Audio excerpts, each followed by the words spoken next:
Dad's a teacher, my mom's a social worker. Like even the idea of quitting a good job, like it was like for property, in another country was like already quite a shock, And you go into this rabbit hole, you buy the books, you go to the seminars and stuff. And then you're all excited. And then I spent 18 months achieving pretty much nothing, And that's going out, doing 5 to 10 viewings a week. I'm not going to walk down the street and say, are you a motivated seller? It's like, people become motivated, Nobody turns up one day and say, oh, I'm a motivated seller. And it's like you become motivated with time, low interest, low offers, lots of factors. It took us a while to realize, so this is build or die, Yeah, you have no choice. Welcome to another episode of the Property Developer Show, the podcast. Today, I'm joined by the co-founder and CEO of Property Filter, Guillaume Black. Guillaume, welcome to the podcast. Cool. Thank you very much. Thank you for having me. Pleasure. So I assume most people who sort of follow you on social media know the journey, know where Property Filter started and how your sort of role as CEO has certainly evolved over the years of owning the brand. But for those that potentially don't know what Property Filter is and obviously your journey behind that, just give a quick introduction. Yeah, so Property Filter helps, it's a tech platform. We help property investors find great deals faster. So you find, you assess, you close more deals. That's kind of the idea. And it's all about finding motivated sellers, all about doing deals. And I think the difference is very much about, we are passionate about the outcome. So it's not some apps or some thing where you go and procrastinate, look at data and do nothing, So it's all about getting out of the building, speaking with vendors, doing deals. And we really understand what makes success in property. So we just push a lot of resources and lots of live calls during the week to help people basically step out of their own hands and go out and do some deals. So that's how it works. Amazing. So let's say in this example, an alien lands on planet Earth. There you go. What the hell's Property Filter? What would your explanation to that? Yeah, so we help property investors find great deals faster. That's probably the best tagline, the best way I can explain. So it's not a done for you thing. We don't do sourcing. It's very much, because most people will either be wasting their time scrolling through like the portals, the Rightmoves and the lot, booking viewings where, there's no deals to be made, or saying that, nothing stacks, there's no deals out there. So that's the wasting one's time part. Or you're wasting your money randomly sending letters to people who don't want to sell their houses. That's kind of where people are right now. And then the idea is to solve this problem. So, by going straight to the motivated sellers. So they're qualified as being sellers, they're qualified as being the most motivated. It's the top, 1% of properties that are out there. And then it's recognizing that, property is a people business and the deals are in the follow-up. So, it's a people business, and it's a numbers game, if you like. So the deals are really bought from motivated sellers. So it's finding those people which are the needles in the haystack because they've had, 3 sales fall through, 3 agents involved, and they've reduced it 5 times. If you've got, 1,000 properties on 10 Rightmove pages, who you're going to call. You probably want to go and speak with them guys. And that's really how it started. And then now we bolted on lots of stuff, with you click a button, send a letter, you click a button, send a campaign of letters, and then all of a sudden, because you're super targeted, speaking on people who are qualified as sellers because they have a trace of having their property online at some point, and they're motivated because there's all these clues, that they live, and it's all about the circumstance. And then the letters, we encourage people to when you write the letter, is to use them as lead magnets. So a big mistake I see people do when they send direct to vendor letters. So the first one is they send it to people who have a house, So if you're a room of 100 people and you say, okay, who owns property? Maybe half the people, Okay, who wants to sell? Okay, maybe like there's one or two, So who's desperate to sell? Oh, nobody. So the idea is to go in a room where there's 100 people trying to sell, and then there's 5, who are desperate to sell, and then we want to speak to those 5. That's really how it's targeted. And then you can either go quick direct to vendor. So you send the letters to these people, or a campaign of letters with the follow-ups, etc. Or you can go further, and we kind of encourage people to do this. If you want to play the long game in property, once you work with a few agents and you become the local property expert, the problem solver in the area, they just ship you deals before they put it on Rightmove, So we help people make it to the agent's little black book within a few months, like this, doing 1 or 2 deals, actually solving problems there.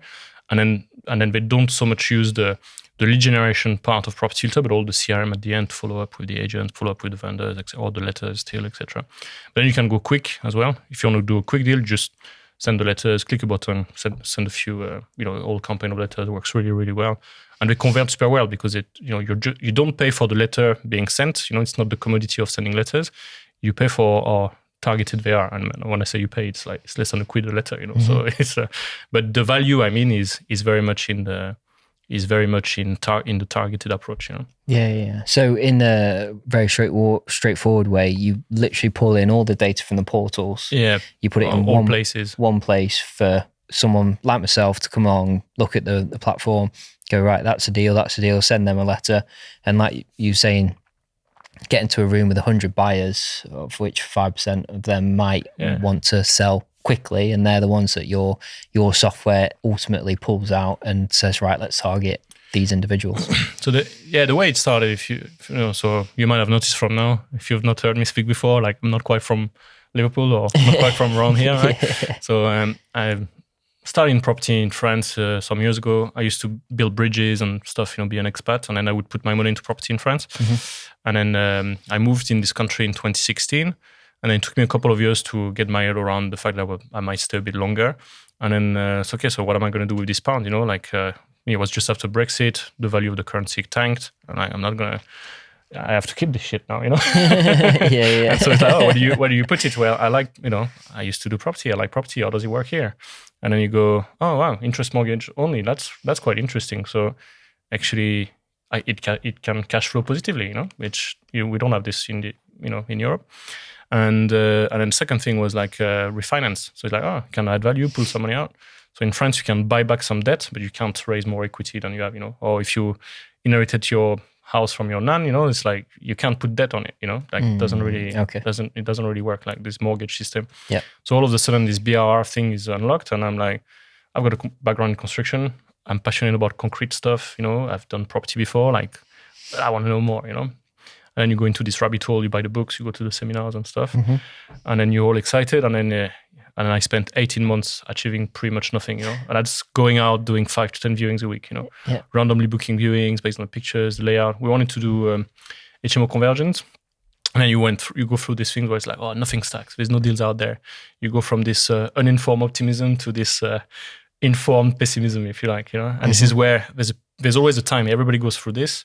And then it's either you power through and you learn a few lessons, or some people they will what I call funnel jump at that stage. So they'll either funnel jump from one strategy to another, and this is the trap.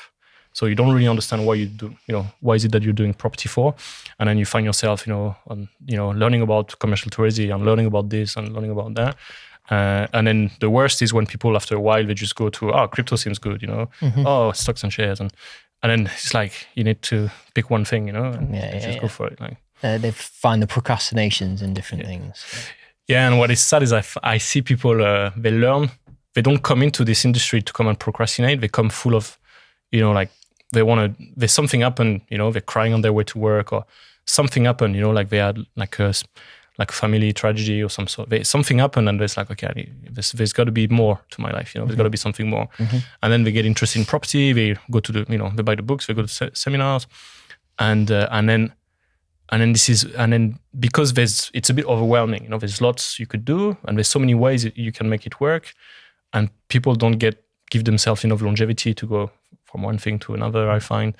But you probably want to get into this with trying to find some clarity. What is it that you're looking for? Why? Because there's so many ways to make money in property. But what do you need right now? Do you want to replace your job? You want to create some cash flow? You want to create big banks by doing 6-figure development profit type thing? Yeah. But the problem is you can't pay your bills whilst you've got $500,000 stuck in a deal over there, and it's not going to pay you for 2 years. And then the next stage is really like the passive stuff, blocks of flats, lease to charity. So it's understanding, do you want the passive things, but you can't have high yield, or you want the cash flow, but it's the noisy part, or you want to multiply your wealth, by, with those, profit strategies and things like that. And people come to this and they, tend to be a bit distracted. So I digress a bit. You asked me about how it all started. So yeah, we were quite I say, focused on doing like HMO development. So we had some capital we wanted to deploy into high yielding properties, and I like the refurb. My favorite part of the property part is the refurb. I think it's because I was on site cabins for 10 years building bridges and stuff, and it's another anyway. So but we couldn't make it work. So we were at this stage where lots of people find themselves. And I think our luck is we were quite determined on the one strategy we wanted, the one area, the one strategy, and we didn't move out from it. So it forced us to realize that if there's got to be some ways that it works because other people are making it. And we were not distracted, jumping around doing other things, and we kept plowing through. But it took me probably 18 months of doing lots of viewings and things like that to achieving very, very little. And in the meantime, we realized, because my background is in engineering, the other co-founders and Property Filter, we do property together basically, and they're also engineers, and we're just obsessed about solving problems, understanding why things are a certain way, and find myself, okay, like what are the big postulates, axioms, or like it's like proper math stuff, like what are the truths here, and it's like, okay, the best deals are found from, I think the first one is, you can't suck at finding deals, like all your success in property is downstream from your ability to find deals.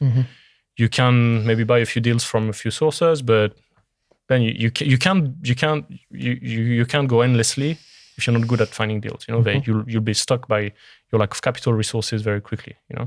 And so you need to be really good at finding deals. So that was the first sort of axiom, and the second one was, okay, so where are the deals? And nothing stacks, if you look around, nothing stacks at asking price. So, maybe off market. And there's the whole thing about, the myths of market and the packaging of it.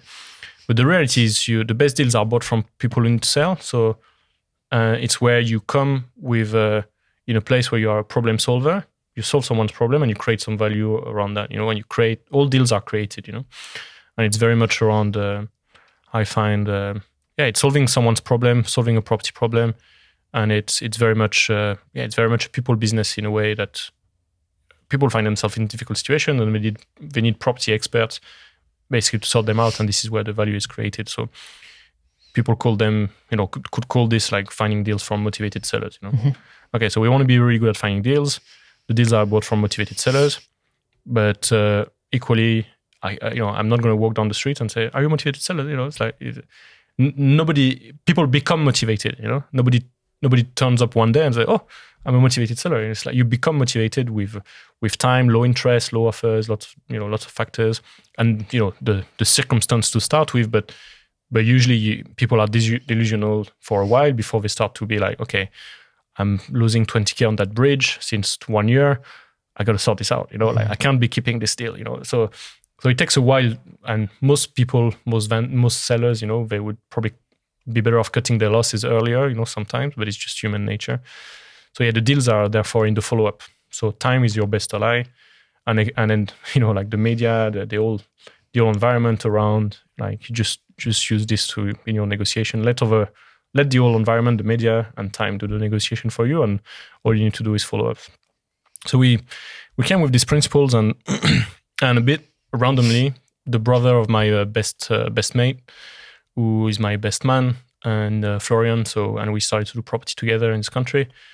When I said about people get into property because they have a bit of a shock. So I was like crying on my way to work, after working 10 years on the same company, and people thought I was going to be the next in line to take over. Like I was doing quite well by employee standard, let's say. And my mate was working for GLR, building the factory, was doing the Defender in Slovakia. And he's like, I can't deal with this corporate thing anymore, And I like, yeah, quit your job, come, it's going to be great, And then he moved to UK, like he did, That's quite, and then with nothing, just let's come here and do property, And then, we struggled a bit because it's not as easy as it sounds when you get started. And we were like so green, we bought done some stuff in France and before, but like in a new country, everything. And I don't know, it was quite weird, because we struggled and then we find those truths, that's like, yes, this is really how it works. We need to go back to the fundamentals. And he asked his brother, Cyril, to build a a bit of like a filtering system. So we were just fed up of wasting our time on viewings. So I only want to do a viewing if someone is motivated. So I want like the sales to have fallen through twice, multiple agents. I want all these signs, like negative equity, all this stuff. And then very quickly, the first deal we bought, we actually completed on 2 deals in the same day. So it just went then quite quick. And I think the first one we bought so it was on the market for 250. I think 3 agents were involved.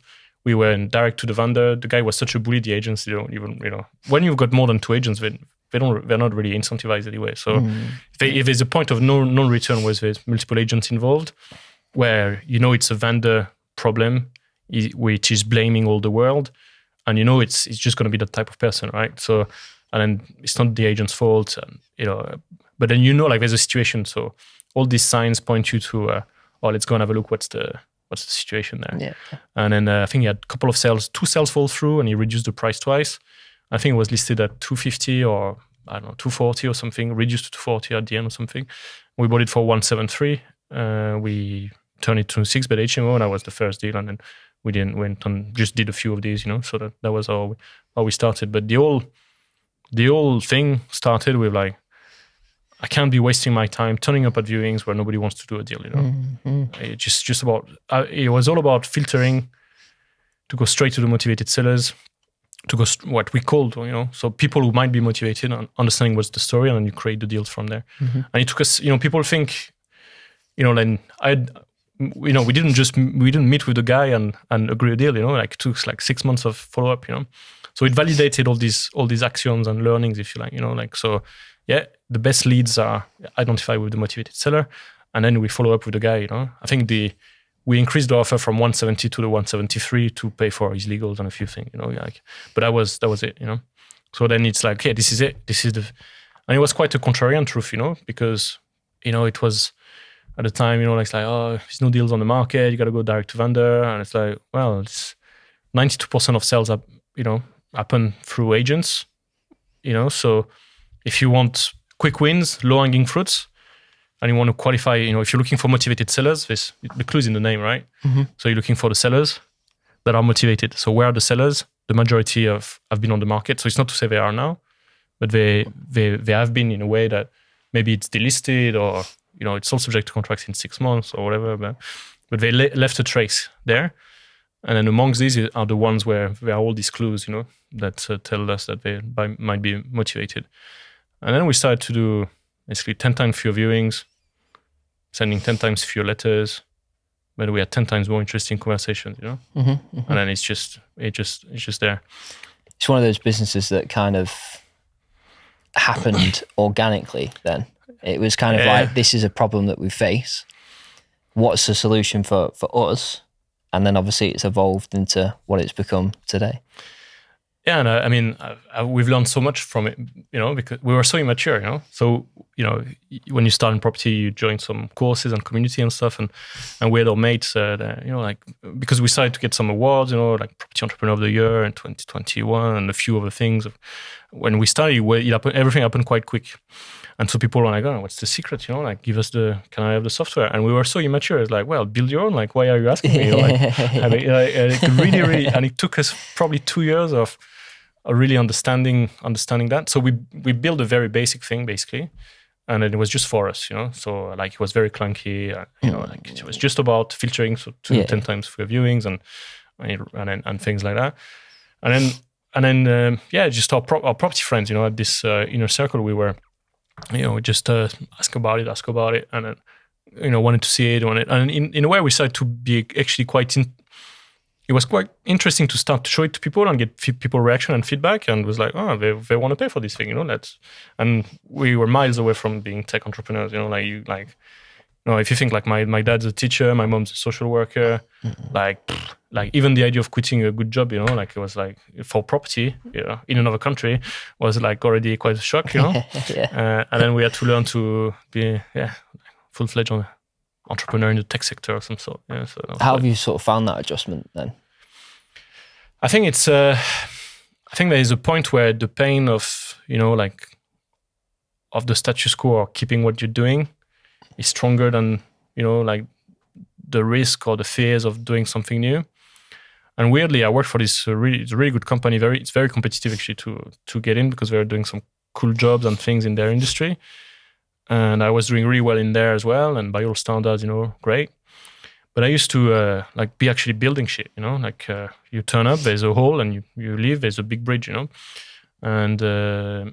then sounds pretty simple. yeah. But so I think, I don't know if it's the industry in the UK who got me sick of it, because it was very simple. So I think my first ever job was actually in Far East Russia. Worked in Turkey, in the Benelux, North America, and stuff like that. And it's actually far more simple than here in some aspects. There's a lot more, for good or worse. There's good and there's good and not so good things about it. Like safety standard is one, but here I found it was very hard. There's a lot more parties involved, and you need consent and to do anything, and permits of work and all sorts of stuff. And I grew really more and more frustrated from it. And it's just, I think I always had this more entrepreneurial. We do one project, we build it, and then go. We move to the next one, we build another one, and then here everything took so long, So I think I lost my love for this the infrastructure industry and thing at that time because of, and also because as you get more senior, things get more commercial, and I was like, well, I didn't do this job to do this kind of stuff, So to be in the office with, so. But that's not good, not to get me swearing, but yeah. So it wasn't what I signed up for, and I felt a bit stuck because it was very specialist. Like I could only go work for one the main competitor, and that was it.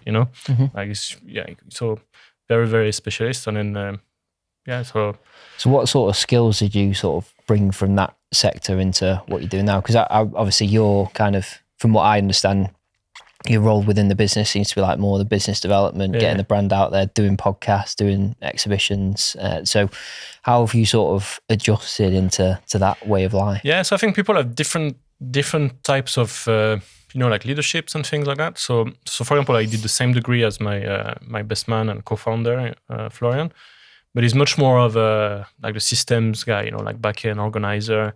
And it's really interesting that I've never told anyone that, but at my wedding, the best man gives a toast, and he said something, and we knew nothing about entrepreneurship, about personality profiles or anything like that, So because together we always did some crazy stuff, holidays or parties or just organizing some, at uni or after uni or all sorts, So he used to say, with Guillaume's leadership and my sense of organization, we did a lot of this stuff. And years later, we discovered things like wealth dynamics.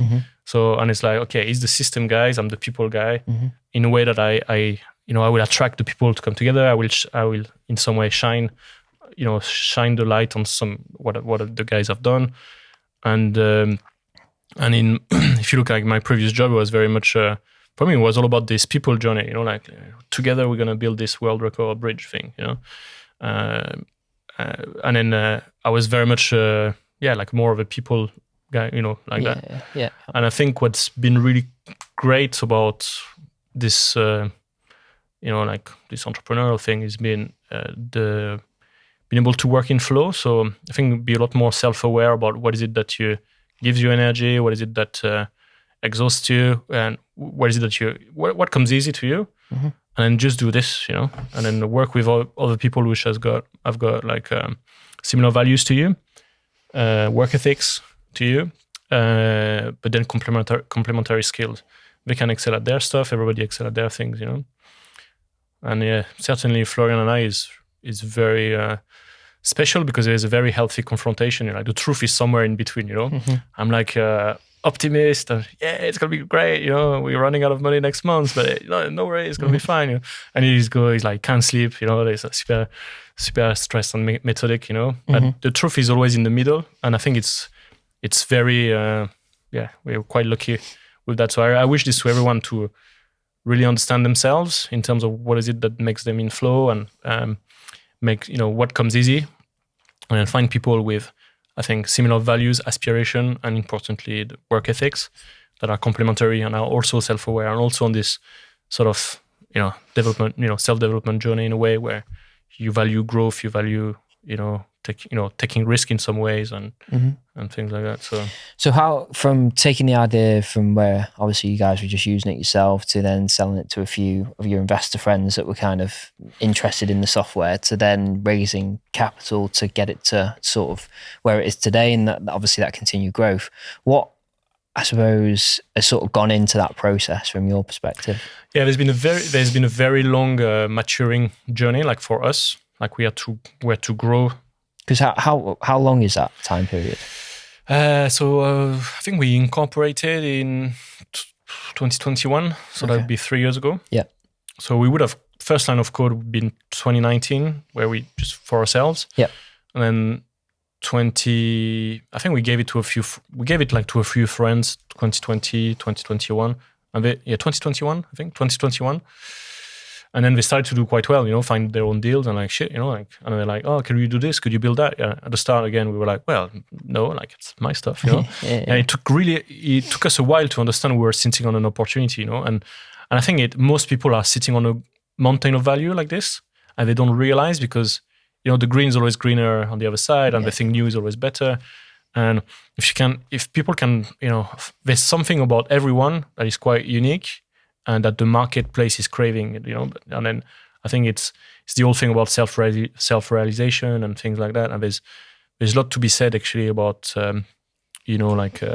external, stimulus and things, distracting us and things like that.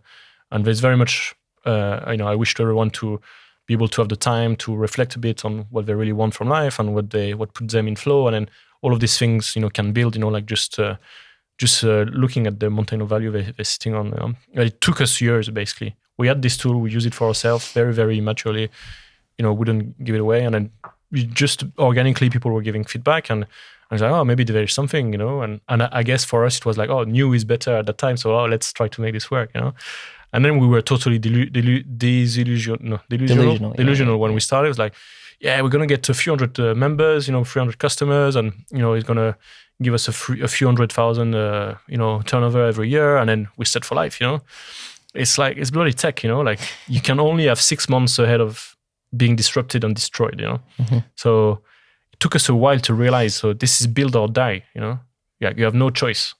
It's you go big or you go home or you go back to work, Yeah. So and it's just the reality. So the more we look into like tech stuff and startups and things like that, they've got a shelf life of a few years, and also we had to be really honest about our market and this industry. It's like, why is it that it doesn't really exist? Why is there not the Amazon of the property investors? It's a very, very niche market. It's actually quite small, So it's like, is it big enough? You go and pitch to investors and they care about, in some ways they care about the funding team a little bit, but there's a saying that goes, great entrepreneur, great market wins, Poor entrepreneur, great entrepreneur, poor market, so the market wins, it's like, so if you're not riding a wave, it's quite hard. So it's not like a fantastic, it's not like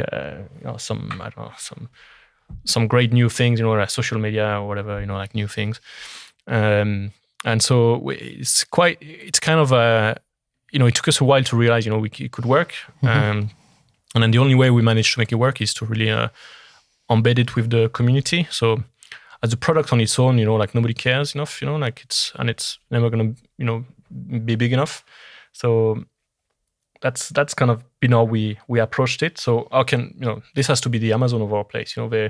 There were at the time quite a few people in their garages on the back of COVID, and usually they are the procrastinator property entrepreneur with a tech background. They're like, oh, I'd rather code this bit of thing over here, so I don't have to go out and speak with vendors type thing. So there's lots of these little products, which are born out of procrastination, and they don't, give results. It's like, oh, looking at data is great and things like that.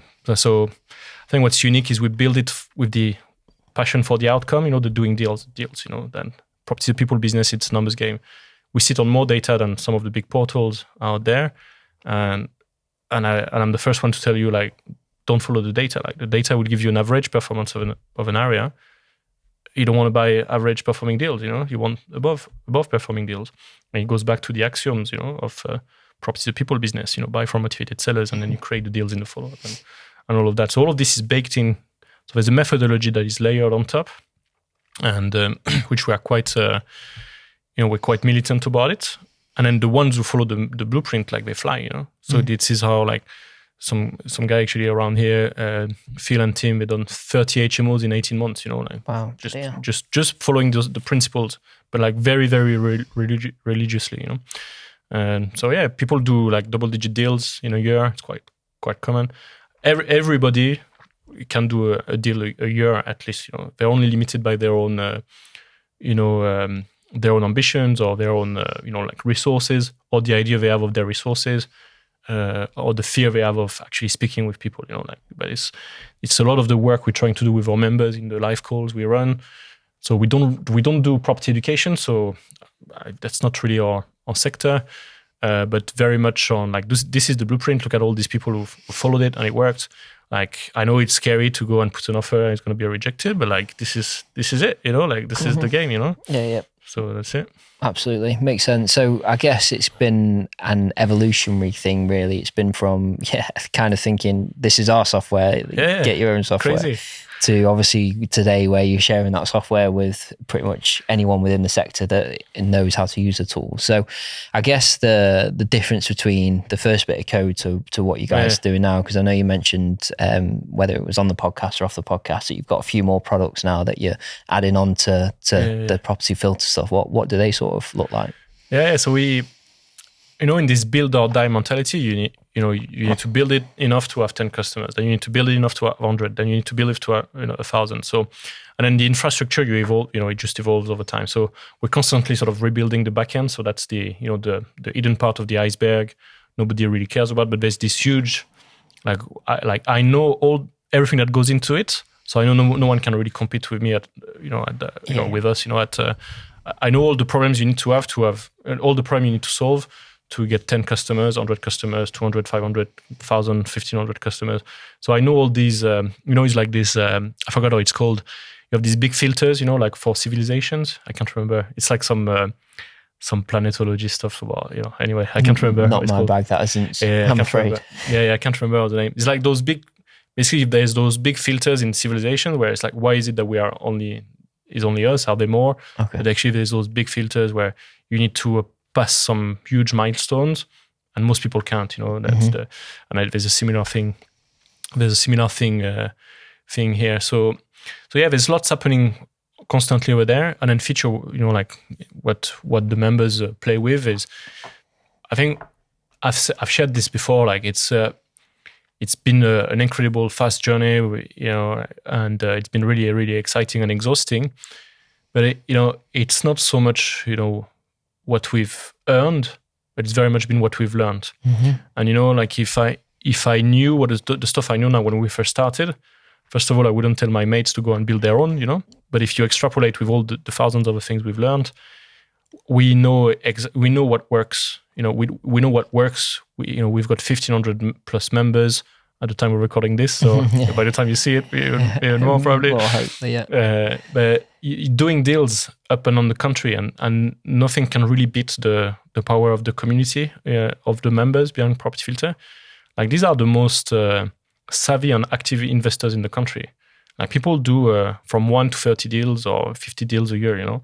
So, and then they are like little setups. It's very much a B2C offering. If you think we don't work with like big corporates, or it's very much we speak with all members are like directors of their own business.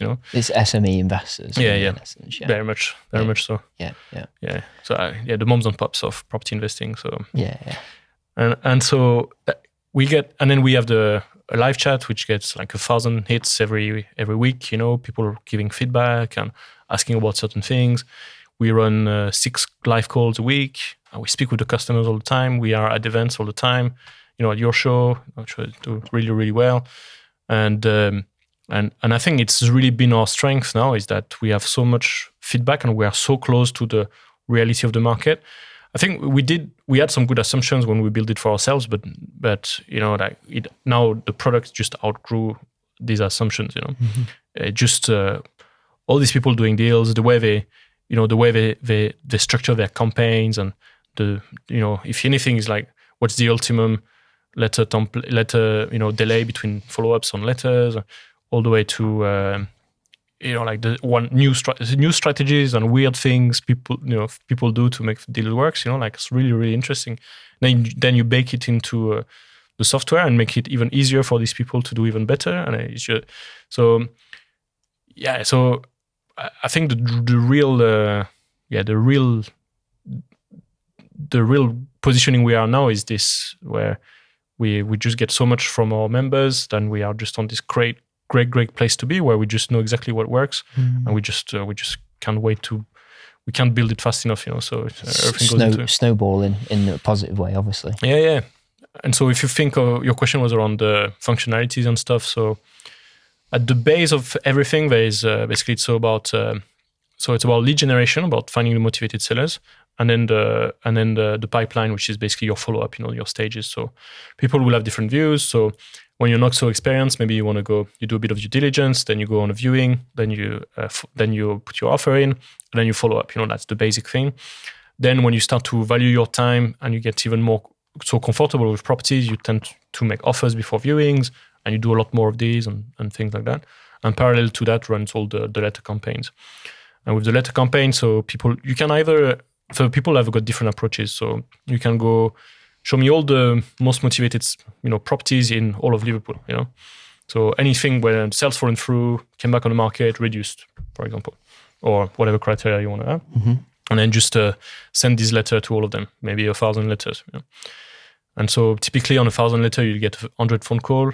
Like if it's untargeted, if it's really untargeted, broad, you don't filter anything. And then you just send one letter. So now you can build it into like letter campaigns, and then every follow-up just is 120% more. So if you get 100 phone calls on the first letter, you get 120 on the second one, more or less. That's kind of how it builds up, and that's like the broadest you can be and the least targeted you can be. And then we have people on the other side of the spectrum who they will just send 10 letters a week. 10 letters a week, but they'll try to make it quite specific. With street names and features about something. And then because they speak with the right people, it's worth their time doing this. And it's all within the software. You just type your letters, click a button, it's sent. And they get like 40-50% hit rate on their campaign, like the phone rings, it's quite incredible. And then another way is more of a mixed approach. So that's what actually Phil and Tim are doing. So they don't do that many viewings. If you think they're super targeted with their criteria. And then they work with agents because they want to build the relationship so that they bring them deals, and they want to be like, they just want to dominate their investment area like this.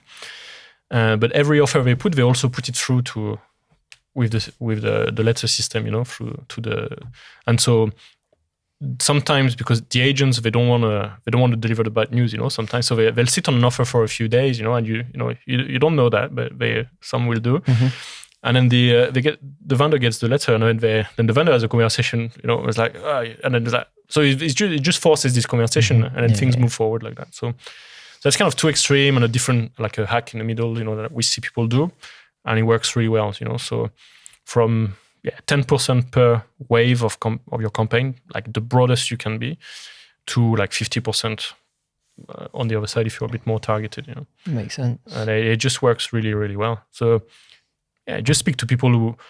So if you think about it, a vendor it takes them months before they say, okay, I'm going to put this property on the market, and then what do? They go on the likes of Zoopla, they ask for an agent valuation. This is a lead magnet for the agents, actually. Yeah. So when a product is free, you are the product. I don't know if you heard the saying, but but yeah. So and then it goes to, and then they get like 3 to 5 agents to come and outbid each other to get the business.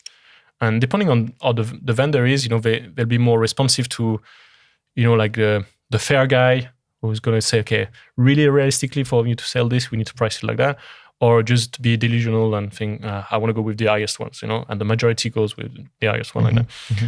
And then what happens, it goes on the portals, in people's Rightmove alerts, bim, bim, bim, bim, bim. And they're like, well, week 1, 10 viewings. Week 1, 20 viewings in 2 weeks, Yeah, my house is really the best in the world, isn't it? Worth £1 million, L2, or whatever is the house, right? Because they are attached to it, like it's where they have their kids' memories, like birthdays memories, festivals and Christmas memories. It's the best house in the world, right? And all these agents are telling them that it is. And then by the time it hits the market, because people are really reactive and addicted to their Rightmove alerts, they just queue up to the least motivated seller in the town, But then what happens is over time, low offers, low interest, then the vendors start to blame the agent. Maybe they want to go with another one, or maybe the market has changed. We should maybe try to, when we priced it was August, right? It was like proper hot, but now it's October. It's not quite, it's slowed down. So maybe we should price it a bit. So over time like this, we get a lot more acute to the reality of the market, and this is when they get your letter.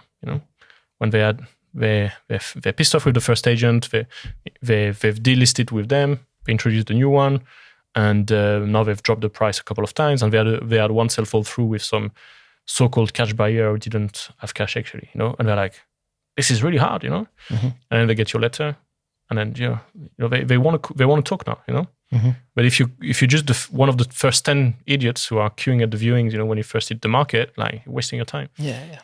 So it's just basic principles like this.